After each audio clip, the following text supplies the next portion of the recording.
नमस्कार दोस्तों, A to Z GK and exam alert में आपका स्वागत है। मैं हूं आयुष राठौड़ और हम देख रहे हैं राजस्थान कर्मचारी चयन बोर्ड जयपुर द्वारा आज जो विज्ञप्ति जारी की गई है सीईटी की, उसके बारे में। और सीईटी है क्या, देखिए आप तो ये चीज़, और उसके बाद इसके अंदर आज जो विस्तृत विज्ञप्ति है, विज्ञापन दे रखा है, विस्तृत विज्ञापन, तो इसका पूरा डिटेल्ड वर्णन करेंगे। तो यदि आपने ग्रेजुएशन कर रखी है या आप 12th आपने कर रखी है तो सीईटी 12th के लिए भी निकलेगी। तो इन दोनों भर्तियों का एक आप सारांश यदि देखना चाहें, पूर्ण रूप से डिटेल्ड पूरा समझना चाहें, तो इस वीडियो को आप पूरा आगे देख सकते हैं। ये वीडियो लंबा हो सकता है, लेकिन पूरी आपको जो जानकारी सीईटी का एक आपके माइंडसेट में जो क्लियरेंस है वो मिल जाएगा, आपको पूरा क्लियर मिल जाएगा। तो बने रहिए इस वीडियो के साथ में। दोस्तों देखिए, यहाँ पर ये जो विज्ञप्ति निकली आज, ये है स्नातक स्तर की और कॉमन एलिजिबिलिटी टेस्ट, यानी कि ये भर्ती आपको यदि आप पास करते हैं, इस भर्ती में आप नंबर लाते हैं चाहे कितने भी, उससे नौकरी नहीं लगेगी। यानी कि आप इसमें से आप जितने की भी, जैसे ये 300 नंबर की होगी, हम आगे जाके देखेंगे, तो आप 300 ही ले आइए, उससे आपकी नौकरी नहीं लगेगी। लेकिन इस भर्ती के कारण आप आगे जो इन भर्तियों में, ये जो 8 भर्तियाँ आपको दे रखी हैं, इन 8 भर्तियों में आप एलिजिबल हो जाएंगे, यानी इन भर्तियों की फॉर्म आप भर पाएंगे। तो बहुत काम की चीज़ है ये आपके लिए। इसमें कौन कौन सी भर्तियाँ हैं? राजस्थान होमगार्ड अधीनस्थ सेवा, राजस्थान अभियांत्रिकी अधीनस्थ सेवा, राजस्थान अधीनस्थ सेवा लेखा, राजस्थान राजस्व लेखा अधीनस्थ, और राजस्थान महिला अधिकारिता अधीनस्थ सेवा, राजस्थान एकीकृत बाल विकास अधीनस्थ सेवा, राजस्थान कारागार अधीनस्थ सेवा और राजस्थान समाज कल्याण अधीनस्थ सेवा। ये 8 भर्तियाँ हैं और उनके जो पद हैं, वो पद के नाम क्या हैं, आप इसका स्क्रीनशॉट लेके अपने पास रख सकते हैं। तो ये आप इसमें से कर सकते हैं।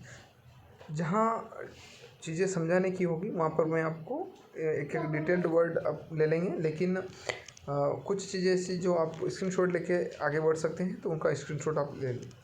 जैसे इनमें इसके जो समान पात्रता के संबंध में क्या सामान्य दिशा निर्देश हैं, तो आप इसका स्क्रीनशॉट ले लें। मैं आपको इसका जो एक डिटेल्ड है 2-3-4 चीज़ें वो एक साथ बता दूंगा, फिर आप इसको कंप्लीट कर सकते हैं। तो एक तो है इसमें स्नातक स्तर की ये भर्ती है और सिर्फ ये पात्रता परीक्षा, इसकी वजह से आपको जॉब नहीं मिलेगी, लेकिन इसके अंदर जो नंबर आएंगे उन नंबर से आप आगे बढ़ के अगली परीक्षा दे पाएंगे। दूसरा है समान पात्रता परीक्षा 1 वर्ष में 1 बार कम से कम होगी, 1 वर्ष में 1 बार होगी। यदि आपके नंबर कम आते हैं तो आप अगले वर्ष इसको वापस दे सकते हैं, एक तरह से श्रेणी सुधार वाली बात होगी। और दूसरी बात है, ये जो इसका जो परिणाम है, उस परिणाम के 1 वर्ष तक आपके सर्टिफिकेट मान्य होगा। ऐसा नहीं कि रीट की जो है आजीवन मान्य, ऐसा ये मान्य नहीं होगा, 1 वर्ष तक के लिए ये मान्य रहेगा। फिर है इनका रिज़ल्ट कैसे मिलेगा सर हमें? तो रिज़ल्ट के लिए एक तो वेबसाइट पे आपको ये मिल जाएगा, और ये इसमें लिख रखा है कि प्रकाशित किया जाएगा, तो हो सकता है कि अखबार वगैरह के माध्यम से ही आपको पूरा एक साथ निकाल के दे दे डिटेल। फिर है आप इसमें कितने प्रयास कर सकते हैं, तो आपकी मर्जी पड़े उतनी, आप जितना मर्जी चाहें उतना आप इसमें बार बैठ सकते हैं अपनी श्रेणी सुधार के लिए। एक बार में कमाएँ, अगले साल फिर बैठिए, फिर कमाएँ अगले साल, लेकिन ऐसा बार बार बैठने की बजाय एक बार ही अच्छा सा हमें प्रयास करना है, ये ध्यान रखें। फिर उसके बाद में इसका जो इसने दे रखा है कि समान पात्रता में उल्लिखित अधीनस्थ और लिपिकी सेवाओं के पदों पर सीधी भर्ती को शासित करने वाले किसी नियम में अंतर्विष्ट किसी बात के होते हुए भी कोई भी व्यक्ति समान पात्रता परीक्षा में उल्लिखित पदों पर चयन के लिए संचालित लिखित परीक्षा या साक्षात्कार या दोनों में उपस्थित होने का पात्र नहीं होगा, यदि वह सीईटी में इतने न्यूनतम अंक। अब इस बात की क्या है सर, ये डिटेल्ड जो दे रखा है चीज़, इस बात का इस डिटेल्ड जो दे रखा है उसका ये मतलब निकलता है कि मतलब कोई भर्ती निकलेगी और मान लीजिए उस भर्ती के 1000 पद हैं, और 1000 पदों पर यदि आपको जाना है, आपको लगता है कि इन 1000 पदों के लिए मुझे सीईटी में जो नंबर आए उसके आधार पर मुझे बिठाया जाए, तो ये जो 1000 पद निकालने वाली जो भी संस्था है वो 15 गुना यदि लेती है, तो 15,000 बच्चों को बुलाएगी, 15,000 अभ्यर्थियों को। यदि उन 15,000 में आपका नंबर आता है, आप परीक्षा दे पाएंगे। मान लीजिए कि कोई ऐसी 10,000 पोस्टों के लिए कोई भर्ती निकलती है, तो 10,000 का 15 गुना 1.5 लाख, यदि आपका नंबर 1.5 लाख के अंदर आ रहा है तो आप अगली जो परीक्षा है, मेन परीक्षा, वो दे पाएंगे, अन्यथा नहीं दे पाएंगे। ये इसका था। आप इसका स्क्रीनशॉट ले सकते हैं। फिर उसके बाद है इनकी जो समान पात्रता में उल्लेखित किसी पद पर भर्ती के लिए शैक्षणिक अर्हता, आयु, अनुभव आदि ऐसी होगी जो उस भर्ती पर। अब ये क्या चीज़ है, तो देखिए समान पात्रता के लिए एक फिक्स कर दिया कि भाई ग्रेजुएशन होना चाहिए। ग्रेजुएशन के साथ में क्या होना चाहिए, तो जो भी इनको चाहिए कि इतना एज लिमिट। अब यहाँ तो आप CET क्लियर हो गए। अब CET के बाद जो भर्ती होगी उसकी जो पात्रता, उसका जो एक एज लिमिट वगैरह सब चीज़ें हैं, उसमें आप फिट बैठ रहे हैं तो आप उस भर्ती को दे पाएंगे, अन्यथा आप नहीं दे पाएंगे। समान पात्रता परीक्षा में उपस्थित होने से पूर्व अभ्यर्थी द्वारा स्वयं सुनिश्चित करना चाहिए कि उसके लिए उसकी योग्यता है या नहीं है। जैसे शैक्षणिक योग्यता में कुछ में सिर्फ ग्रेजुएशन मांगते हैं, कुछ में क्या करेंगे, कंप्यूटर ऐड कर देंगे। किसी में कंप्यूटर में सिर्फ RSIT से काम चल जाएगा, किसी में O लेवल वाला सर्टिफिकेट चाहिएगा। तो वो आपको तय करना है, आपको देखना है कि किस भर्ती के लिए क्या योग्यता है और उसके लिए आप सूटेबल है या नहीं है। यदि नहीं है तो आप कौन सी योग्यताएँ अर्जित कर सकते हैं, उनके लिए आप अप्लाई करें। तो ये सब चीज़ें अपने को देखनी है इसके अंदर बार बार। फिर है ऑनलाइन प्रक्रिया। ऑनलाइन क्या प्रक्रिया है, तो इसमें काफ़ी चीज़ें लिख रखी है। मैं आपको संक्षिप्त बताता जाऊँगा कि आप इसका एक जो रजिस्ट्रेशन है MSSB की जो साइट है उस पर आप अप्लाई जो लिंक है उससे करके आप SSO ID पर जाएंगे, वहाँ जाके अपना जो रजिस्ट्रेशन है वो कर पाएंगे। अब रजिस्ट्रेशन के लिए OTR, जैसा आप सभी को पता है, यदि अभ्यर्थी आपने दे रखी है कोई परीक्षा या नहीं दे रखी है, आप नए कैंडिडेट है तो भी आपको ध्यान होना चाहिए कि OTR 1 टाइम रजिस्ट्रेशन हो गया है। अब उसमें आपको रजिस्ट्रेशन करना है। इसकी जो डिटेल है वो बिल्कुल करेक्ट होनी चाहिए। आपका नाम, आपके फादर मदर का नाम और अपना जो जेंडर है, मेल फीमेल या जो भी तीसरा जेंडर है, इन सबको आपको करेक्टली फिलअप करना है। डेट ऑफ बर्थ वगैरह ये करेक्शन नहीं होता है, OTR है ये। तो ये बहुत ही सावधानीपूर्वक अपने को भरना है इसके अंदर, ताकि बार बार आपको फिर कोई समस्या नहीं आए, ये आपको ध्यान रखना है। फिर जन आधार वगैरह में भी आपका जो नाम वगैरह है वो सब कंप्लीट एक्यूरेट होना चाहिए, जैसा आप OTR में कर रहे हैं। आप इसको एक एक चीज़ आप आराम से देख सकते हैं, शांति से व्यवस्थित इसका स्क्रीनशॉट लेके। जो मेन बातें हैं वो मैं आपको बता रहा हूँ इसके अंदर। फिर देखिए आवेदन कैसे करेंगे, तो आवेदन के लिए शुल्क क्या है, तो आवेदन का जो शुल्क है सामान्य श्रेणी के लिए जो अभ्यर्थी हैं उनका है 450। फिर इसमें क्रीमी लेयर जो पिछड़ा वर्ग, अति पिछड़ा वर्ग, उनके लिए 350 है। ST SC के जो कैंडिडेट है उनके लिए 250 है। और जो ये पूरा दे रखा है, और भी इसमें 2.5 लाख से कम आयु के लिए जो अनुसूचित जाति जनजाति के समान ही 2.5 लाख से कम वालों के लिए 250 जो है 250 का वो चालान कटेगा। तो ये सब चीज़ें आप 2.5 लाख में यस करते हैं, 2.5 लाख से कम है हाँ या नहीं है तो फिर आपका जो टोकन है वो अलग कटेगा। हाँ करेंगे तो आपका टोकन अलग कटेगा। फीस एक बार जमा होने के बाद आपको नहीं मिलेगी। और ये सब चीज़ें आप इसमें एक बार थोड़ा सा देख लें। देखिए विज्ञप्ति को पूर्ण रूप से आपको जांच लेनी चाहिए, ताकि किसी भी तरीके से कहीं भी गलती होने की गुंजाइश नहीं रहे। अब देखिए ये 8 जो भर्तियाँ हैं, ऐसे 12th की भी बहुत सारी भर्तियाँ निकलेगी CET के माध्यम से ही। अब कुल मिला के आपको CET पर ही फोकस करना है। इसका सिलेबस भी इतना डिटेल्ड है कि आप यदि इसको अच्छे से कर लेते हैं तो वैसे भी शक्तिमान बन जाएंगे। मतलब आप अगली भर्ती आराम से क्लियर करेंगे, आपने अगर सिंसियर होकर तैयारी करी है तो। अब इसमें अलग अलग विभागों में दे रखी, गृह विभाग का, जल संसाधन कोष, राजस्व, महिला अधिकारिता, समेकित बाल विकास वाला, ये सभी चीज़ें, इनकी जो पद संख्या दे रखी थी, ये पद अभी से 100% फिक्स नहीं है, लेकिन इनको मान के चलें। इनको मान के चलने पे क्या होगा सर, इनको मान के चलें कि आपको मान लीजिए कि कोई भर्ती देनी है और उसके अंदर आपको 43 पद में आना है। तो CET में आपके कितने नंबर आए, तो CET में मान लीजिए 2 लाख बैठ रहे हैं, 5 लाख बैठ रहे हैं, 10 लाख बैठ रहे हैं, जितने भी कैंडिडेट बैठ रहे हैं उनमें आप यदि 43 जो पद हैं वो 43 पद पर 15 गुना या 20 गुना या 50 गुना या 100 गुना अभ्यर्थी लेने हैं, तो उन 50 गुना, 100 गुना, 20 गुना, 30 गुना जो भी उस समय निकाला जाएगा उसके अंदर आपका नंबर आएगा, तो आप इसके लिए अप्लाई कर पाएंगे। अन्यथा इन पदों पर आप अप्लाई नहीं कर पाएंगे, ये आपको ध्यान रखना है। तो CET एक तरह से सिर्फ पात्रता परीक्षा है, लेकिन दूसरी तरीके से अगर यदि आपने इसको बैरिकेड को आपने क्रॉस नहीं किया तो आप अपने लक्ष्य तक नहीं पहुंच पाएंगे, ये आपको ध्यान रखना है। फिर अच्छा, इसमें फिर ये फिक्स नहीं है कि आपके ये निकाला जाएगा जब विज्ञप्ति आएगी अगली, तो उसमें निकाला जाएगा कि आप 50% से ऊपर वाले भरिए, तो वो अलग बात हो गई। और अगर गुना में दे दिया तो फिर आप देखिए कि उसमें फिक्स जितने कैटेगरी जितने लोग होंगे उतने आएंगे। फिर समान पात्रता परीक्षा के संबंध में जो विशेष दिशा निर्देश हैं वो अपने अपने श्रेणी के अनुसार इसमें दे रखे हैं, तो इसका स्क्रीनशॉट ले लें आप। और फिर आगे देखिए कि इसमें योग्यता, अब ये आपकी काम की चीज़ है। फिर वापस पूरी भर्ती काम की है, ये जो विज्ञप्ति है एक एक चीज़ काम की है, लेकिन फिर भी कहाँ ज़्यादा विशेष ध्यान देना है। देखिए आप कि ये पर्यवेक्षक महिला अधिकारिता वाले में इसमें भरना यदि किसी को, तो 18 से 40 एज। अब सब में एज 18 से 40 नहीं, किसी में 21 से 40 भी हो सकती है, इसमें 18 से 40 है।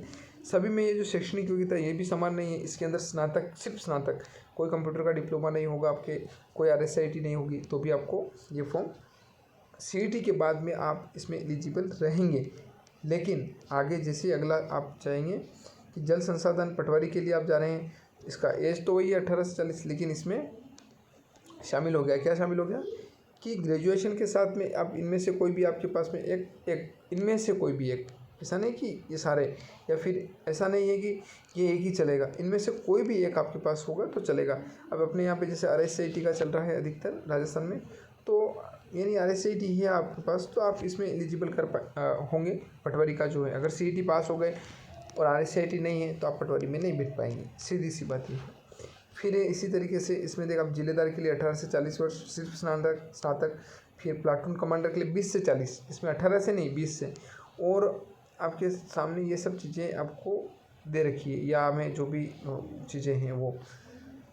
फिर है राजस्व मंडल के लिए, अब इसमें भी आप देखिए, अब इसमें एक चीज़ और आ गई, क्या आ गई कि इन तीनों में से तो या कोई भी चलेगा, ठीक है सब, लेकिन फिर और के बाद इनमें से फिर एक आपको चाहिए, यानी कि कंप्यूटर का यदि आपके पास डिप्लोमा है तो वो कौन सा चाहिए आपको, O लेवल या उससे उच्चतर, ये आपको ध्यान रखना है।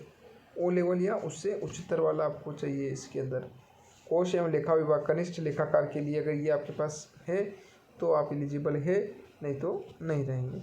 फिर उप जेलर के लिए भी आपको स्नातक, इसमें भी स्नातक अगले वाले में, और इनमें सिर्फ एज का, इन सब चीज़ों को आपको देखना है अपने स्तर पे, आपकी एज क्या है और ये भर्ती किस एज वालों के लिए है। तो आप CET पास करके बैठ जाएंगे, अच्छी बात है, लेकिन आपकी एज अगर उसके बीच में आ रही है तो आप दे पाएंगे, यदि उससे अधिक हो रही है तो नहीं दे पाएंगे। ये सब चीज़ें आपको देखनी है। आयु सीमा में किसको छूट मिलेगी, किसको नहीं मिलेगी, वो ये आप नोट अच्छे से देख लें। इसमें देखिए आपकी 2 वर्ष की आयु सीमा में छूट है कोरोना के कारण। फिर उच्चतम आयु सीमा में किस अति पिछड़ा वर्ग, अनुसूचित जाति, जनजाति, आर्थिक रूप से कमज़ोर, उन सभी को अलग अलग तरीके से छूट दे रखी है। महिला के अभ्यर्थी है तो ये सब आप इसका स्क्रीनशॉट लें और अपने अपने जो कैटेगरी आ रही उस कैटेगरी के अनुरूप आप देखें इसमें। फिर है आवेदन एवं शुल्क जमा करने की, तो देखिए आज विज्ञप्ति निकली है 21 सितंबर को, और ये कल से 22 सितंबर से 21 अक्टूबर तक, आप 21 अक्टूबर रात को 11:59 तक आप भर सकते हैं। अब इसका मतलब ये नहीं होता कि 21 अक्टूबर को ही भरेंगे हम, इसका कोई मुहूर्त नहीं है, कल से आप भरें इसको। आपको लगता है आप एलिजिबल हैं तो आप कल से ही, कभी भी अंतिम तिथि का आप इंतज़ार नहीं करें। यदि आपको नौकरी करनी ही है तो आखिरी जो समय है उसका बिल्कुल इंतज़ार नहीं करें। अपने समय के अनुसार आप जब आपको समय मिले, आपको 21 तारीख को 22 तारीख को आपको समय मिलता है, 25 को मिलता है, 30 को, अपने समय के अनुसार, ना कि अपने साथों बंधु की जो वो फ्री होगा तब हम जाएंगे, या फिर इस तरीके में लास्ट जो अंतिम तिथि वो निकल जाती है, फिर हम बहुत समस्या का सामना करते हैं। तो वो घटना ना घटे, भरना ही है फॉर्म तो उसको समयबद्ध भर दीजिए। फिर है परीक्षा आयोजन, तो परीक्षा का आयोजन देखिए आप 6 जनवरी से लेकर 9 जनवरी तक होगा, यानी कि इससे स्पष्ट हो रहा है कि 6, 7, 8, 9, 6, 7, 8, 9 मतलब कि ये शिफ्ट में एग्ज़ाम हो सकती है, 3-4 दिन तक चलेगी। 10-15 लाख कैंडिडेट जो बैठेंगे वो सभी बैठेंगे इसमें, वो सब बैठेंगे तो स्वाभाविक है 3-4 दिन तक ये भर्ती की जो परीक्षा है वो चल सकती है। फिर इसमें स्पष्ट देखिए आप एक एक चीज़ को आप देखिए, यदि परीक्षा 1 से अधिक चरणों में आयोजित की जाती है, अब यहाँ पे 6 से 9 दे रखा है, तो हम एक आइडिया लगा रहे हैं कि भैया 3-4 चरणों में, लेकिन इससे और आपको थोड़ा आइडिया लग जाएगा कि परीक्षा 1 से अधिक चरणों में, और 1 से अधिक चरणों में पूर्ण संभावना होगी ये, तो नॉर्मलाइजेशन की कार्रवाई की जाएगी। तो ये सब चीज़ें दिमाग में रख लेनी है कि भाई ये सब नॉर्मलाइजेशन होगा, ये एक अब जीवन का हिस्सा है। एक भर्ती आप देंगे, उस भर्ती में अगर 4-5 शिफ्ट हमारी नॉर्मलाइजेशन होगा, फिर ये हम आक्षेप जो आरोप प्रत्यारोप लगाने की बजाय हम अपनी मेहनत को अच्छे से व्यवस्थित रखें, ये आप ध्यान रखें, बस सीधी बात। फिर प्रवेश पत्र कब आएंगे, तो वो जब भी आएंगे आपका टोकन नंबर, आपका जो आवेदन क्रमांक है उसको ध्यान में रखना है। उसको ध्यान में रखेंगे तो आपको समयबद्ध जो भी सूचना है वो मिल जाएगी। नियुक्ति की अयोग्यता क्या है, मैं अयोग्यता पे फोकस नहीं कर रहा हूँ। ये आप अपने हिसाब से देख लें कि यदि आप इसके अंदर नहीं आ रहे हैं तो आप अप्लाई नहीं करें।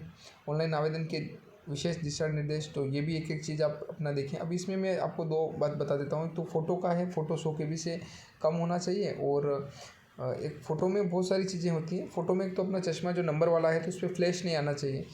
दूसरी बात है कि काला चश्मा बिल्कुल ही, जैसे धूप वाले चश्मे पहन के गाड़ी पे आप बाइक पे घूम रहे हैं तो वो उसमें फैशन में हमने चश्मा ले लिया, तो ये बहुत सारी चीज़ें देख रखी। देखिए आप यहाँ लिख रखा है काला चश्मा नहीं होना चाहिए। फिर चश्मा है तो फ्लैश, ये भी चीज़ें एक सामान्य ज्ञान की बातें हैं कि ऐसा नहीं होना चाहिए। फ़ोटो में आवेदक का चेहरा किसी सिर कपड़े से ये ढका हुआ नहीं लेना चाहिए कि कोरोना में फ़ोटो खिंचवा रखा था और मास्क पहन रखा था और वो फ़ोटो लगा दूँ मैं, वो नहीं चलता है। फिर वो समस्या होगी और वो रिजेक्ट हो जाएगा फॉर्म। JPG प्रारूप में होना चाहिए, 100 KB से नीचे होना चाहिए। फ़ोटो की जो बैकग्राउंड है वो थोड़ा सा वाइट या फिर हल्के रंग का होना चाहिए और 6 महीने से पुराना फ़ोटो नहीं होना चाहिए। फिर आपके जो साइन है वो साइन भी 50 KB के अंदर आने चाहिए। इन सब चीज़ों को अच्छे से पढ़ें। जो ई मित्र वाले भर रहे हैं, जो भी भाई बंधु, आप उनका भी थोड़ा सा देखें कि कहीं ऐसा नहीं हो जाए कि वो अपलोड कर दे, आपने चश्मे वाला फ़ोटो भी दे दिया। और ऐसा होता नहीं है, लेकिन दशमलव में 0001 पॉइंट में भी अगर संभावनाएं बचती हैं तो आप नौकरी आपको करनी है। अपना ध्यान आप रखें कि हमारी किसी भी फॉर्म में कोई मिस्टेक नहीं हो।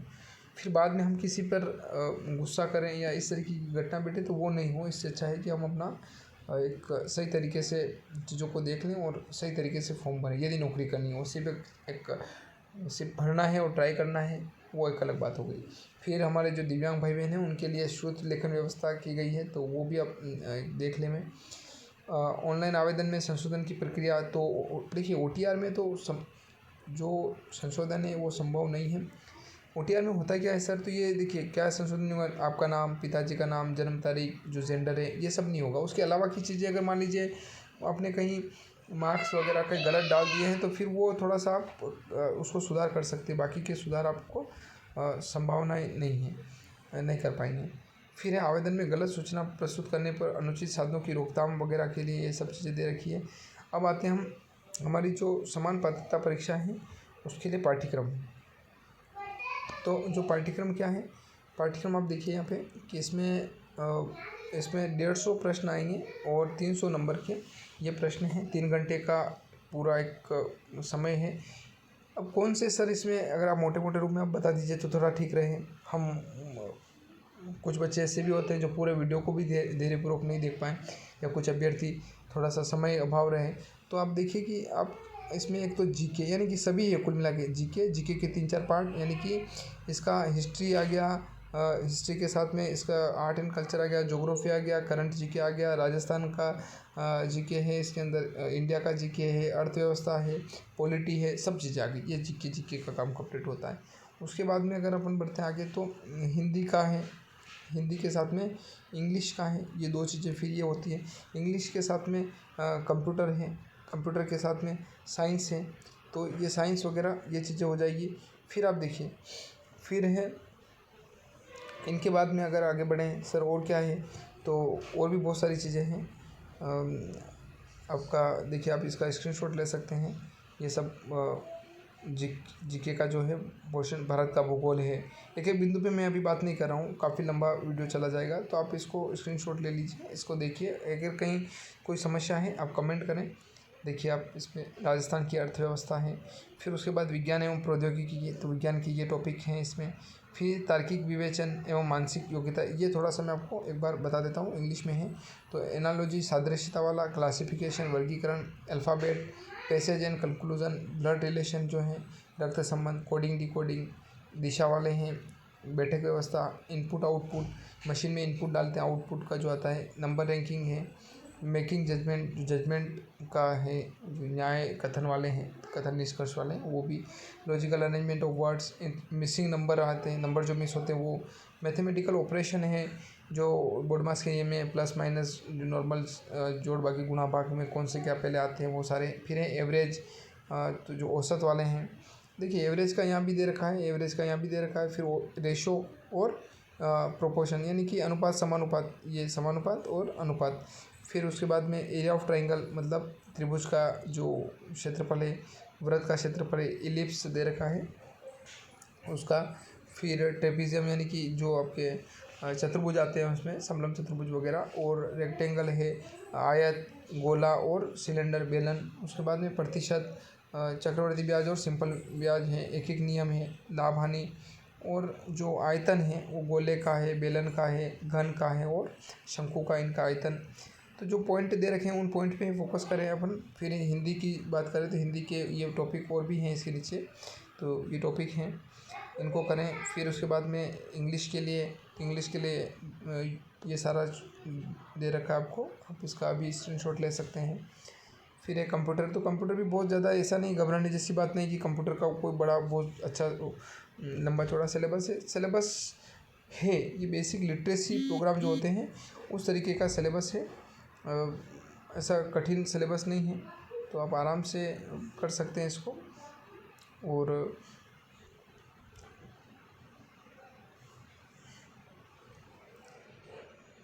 इस तरीके से ये पूरा एक डिटेल्ड इसने दे रखा है सीईटी का पूरा सिलेबस। तो सिलेबस आप अच्छे से देखें और इस भर्ती को भरें, व्यवस्थित तैयारी करें, और आशा है कि आपके ये काम आएगा, आपके दोस्तों को ये काम आता है तो आप इसको शेयर करें, लाइक करें, सब्सक्राइब करें।